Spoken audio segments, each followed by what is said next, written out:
बार जो वेव है बहुत हम सब जानते हैं बहुत खतरनाक वेव है। इसमें यूथ काफ़ी ज़्यादा अफेक्ट हो रहा है इस वाली वेव में, और इस वाली वेव में बच्चे भी अफेक्ट हो रहे हैं। सबसे पहले मैं यूथ से अपील करना चाहूँगा, युवाओं से अपील करना चाहूँगा।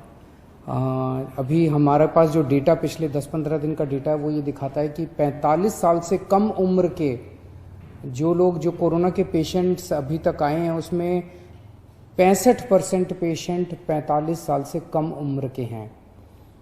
तो मैं सभी यूथ से अपील करना चाहूँगा, एक तो आप हमारे लिए, आप देश के लिए बहुत कीमती हैं, हमारे युवा देश के लिए बहुत कीमती हैं, आप लोग अपने परिवार के लिए बहुत कीमती हैं।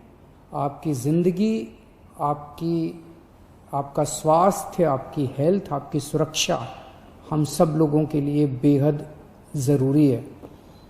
इसीलिए मेरी आप सबसे अपील है, मैं समझ सकता हूँ कि आपके ऊपर अपने माँ बाप की जिम्मेदारी है, आपके ऊपर अपने पति की पत्नी की जिम्मेदारी है, आपके ऊपर बच्चों की जिम्मेदारी है, आपको घर से निकलना पड़ता है उन जिम्मेदारियों को पूरा करने के लिए। आपको घर से निकलना पड़ता है अपने 2 जून की रोटी कमाने के लिए, अपनी ज़िंदगी चलाने के लिए। लेकिन जब घर से निकलें, एक तो तभी निकलें जब ज़रूरी हो, और दूसरा घर से जब निकलें तो सारे कोविड प्रोटोकॉल्स को फॉलो करें। उसकी बड़ी कड़ाई के साथ आपको उसको फॉलो करना है, मास्क पहन के रखना है, अपनी सुरक्षा अपने हाथ में है। और दूसरा, अगर आप 45 साल से ऊपर की उम्र के हैं तो तुरंत जाके इंजेक्शन लगवा लीजिए। इंजेक्शन सारे सरकारी अस्पतालों में फ्री है, और सरकारी अस्पतालों को हमने कई सारे अस्पतालों को 24 घंटे हम लोगों ने खोला हुआ है। तो युवाओं से खासकर मेरी अपील है, बच्चों की सुरक्षा हमारे लिए बेहद ज़रूरी है। और अभी सीबीएसई के एग्ज़ाम आने वाले हैं। 6 लाख बच्चे दिल्ली में सीबीएसई के एग्ज़ाम में बैठेंगे। 1 लाख के करीब टीचर्स इसमें शामिल होंगे। ये बहुत बड़े हॉटस्पॉट्स बन सकते हैं, बहुत बड़े स्तर के ऊपर कोरोना फैल सकता है। बच्चों की ज़िंदगी, बच्चों की सेहत, बच्चों का स्वास्थ्य हमारे लिए बहुत ज़रूरी है। मेरी हाथ जोड़ के केंद्र सरकार से अपील है कि सीबीएसई के एग्ज़ाम्स को कैंसिल किया जाए, और इसके एवज़ में कोई और तरीके निकाले जा सकते हैं, या तो ऑनलाइन का कोई तरीका या इंटरनल असेसमेंट करके उसके बेसिस के ऊपर इस बार बच्चों को पास किया जा सकता है। लेकिन सीबीएसई के एग्ज़ाम कैंसिल करने बहुत ज़रूरी हैं। मैं और कई देशों के उदाहरण देख रहा था, कई देशों ने जहाँ जहाँ सेकेंड वेव का प्रकोप आया है, कई देशों ने अपने अपने एग्ज़ाम्स कैंसिल कर दिए हैं। हमारे देश के अंदर कई राज्य सरकारों ने अपने अपने एग्ज़ाम्स कैंसिल कर दिए हैं। मेरी केंद्र सरकार से अपील है कि सीबीएसई के एग्ज़ाम्स कैंसिल किए जाएं। पिछले कुछ दिनों से और ख़ासकर कल हमने बहुत बड़े स्तर के ऊपर, जैसा मैंने कहा था कि हम लॉकडाउन नहीं लगाना चाहते, हमारा पूरा प्रयास है कि हेल्थ इंफ्रास्ट्रक्चर जो है वो काबू में रहे। तो कल बड़े स्तर के ऊपर हमने बहुत बड़ी प्लानिंग की, सभी ऑफिसर्स ने और मेडिकल स्टाफ ने बैठ के। तो बड़े बड़े हॉस्पिटल्स के साथ हम बैंक्वेट हॉल्स और होटल्स को अटैच कर रहे हैं, ताकि मान लीजिए किसी अस्पताल के अंदर 100 बेड है और उसके साथ हमने एक बैंक्वेट हॉल अटैच कर दिया, उस बैंक्वेट हॉल में भी 100 बेड है। तो जो थोड़े से कम बीमारी वाले मरीज होंगे उनको फिर बैंक्वेट हॉल में शिफ्ट कर देंगे। अस्पतालों में केवल और केवल सीरियस मरीज ही रखे जाएं। अगर किसी को केवल ऑक्सीजन की ज़रूरत है तो ऑक्सीजन तो हम बगल में, जैसे एलएनजेपी के सामने एक बैंक्वेट हॉल है, उस बैंक्वेट हॉल के अंदर अगर ऑक्सीजन का भी इंतजाम कर देंगे तो ऑक्सीजन की अगर केवल किसी को ज़रूरत है तो वो बैंक्वेट हॉल में भी उसका इलाज हो सकता है। तो इस तरह से बहुत बड़े स्तर के ऊपर हम बेड्स की कैपेसिटी क्रिएट कर रहे हैं। कुछ हॉस्पिटल्स को, सरकारी भी और प्राइवेट भी, कुछ हॉस्पिटल्स को हम लोगों ने 100% कोविड डिक्लेयर किया है। मैं इस बारे में मैं सबकी सहयोग की अपेक्षा करता हूँ, सबसे सहयोग की अपील करता हूँ। मैं उम्मीद करता हूँ कि सभी हॉस्पिटल वाले, सभी के मैनेजमेंट और सभी लोग इसमें हमारी मदद करेंगे।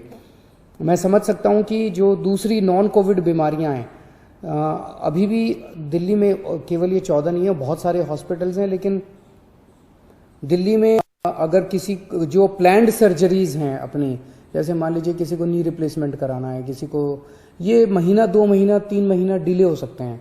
जो इमरजेंसीज होंगी दिल्ली में, उसके लिए अभी भी सफिशिएंट कैपेसिटी है अपने पास कोविड बीमारियों के लिए, कई सारे अस्पताल अभी भी हैं।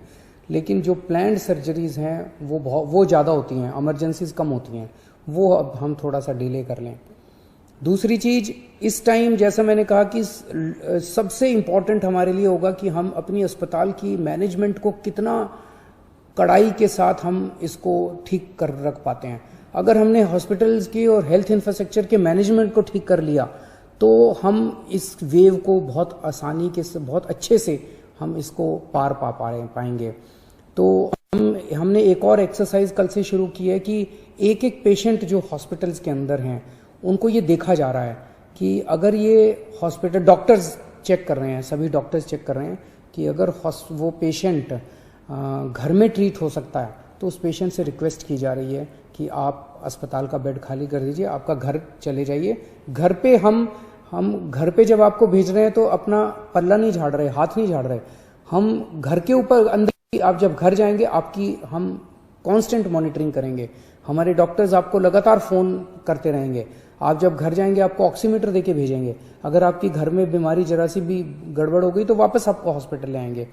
तो हॉस्पिटल में, प्राइवेट में भी और सरकारी में भी हम डॉक्टर्स की टीम्स, वहीं लोकल डॉक्टर्स की टीम्स एनालाइज कर रही हैं हर हॉस्पिटल की कि अगर आपको बेड की ज़रूरत नहीं है तो आपसे रिक्वेस्ट किया जाएगा कि आप घर जाके अपना इलाज करा लीजिए या बगल के बैंक्वेट हॉल में या वो दूसरे होटल में शिफ्ट हो जाइए।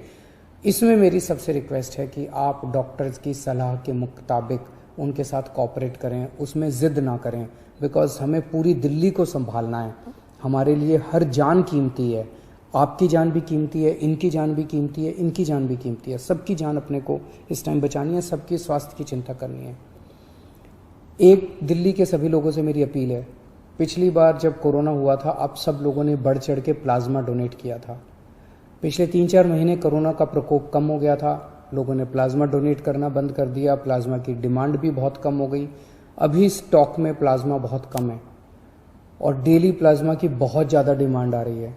आप सब लोगों से निवेदन है कि अगर आप पिछले कुछ दिनों में बीमार हुए और ठीक हो गए हैं तो आप प्लीज़ आप LNJP में, राजीव गांधी में और ILBS में जाके आप प्लीज़ प्लाज्मा डोनेट कीजिए ताकि आपके प्लाज्मा से दूसरे लोगों को बचाया जा सके।